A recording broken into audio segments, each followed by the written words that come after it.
શું તમને ખબર છે ક્રેડિટ અને ડેબિટ કાર્ડ પર તમને અહીંયા વિઝા લખેલું જોવા મળશે, અમુકમાં તમને અહીંયા માસ્ટર કાર્ડ લખેલું જોવા મળશે, અમુકમાં તમને રૂપે કાર્ડ લખેલું જોવા મળશે. આ છે શું? સો બેઝિકલી આ કાર્ડ નેટવર્ક છે. ધેન ફર્સ્ટ કાર્ડ નેટવર્ક શું છે? સો જ્યારે તમે તમારા ક્રેડિટ કે ડેબિટ કાર્ડને સ્વાઇપ કરશો તો બેંકથી બેંક ટ્રાન્ઝેક્શન કેવી રીતે થશે એ આ નેટવર્ક ડિસાઇડ કરે છે. ઇન શોર્ટ આ નેટવર્ક એક મિડલમેનનું કામ કરે છે. અને વિઝા અને માસ્ટર કાર્ડ અમેરિકાની મોટી નેટવર્ક કંપની છે.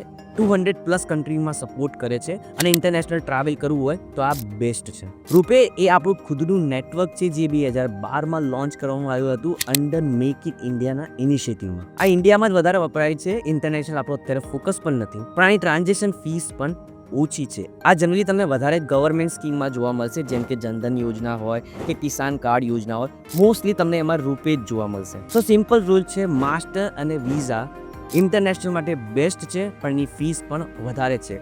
રૂપે ડોમેસ્ટિક માટે બેસ્ટ છે અને એની ફીસ પણ ઓછી છે. સો હવે તમારે જ્યારે બી તમારો કાર્ડનું નેટવર્ક ચૂઝ કરવું હોય તો આ ઇન્ફોર્મેશનને ધ્યાનમાં રાખીને ચૂઝ કરજો. અને ક્રેડિટ કાર્ડ વિશે વધારે શીખવા માટે તમે અમારી ચેનલને સબસ્ક્રાઇબ કરી શકો છો. That's it for this video. Thank you.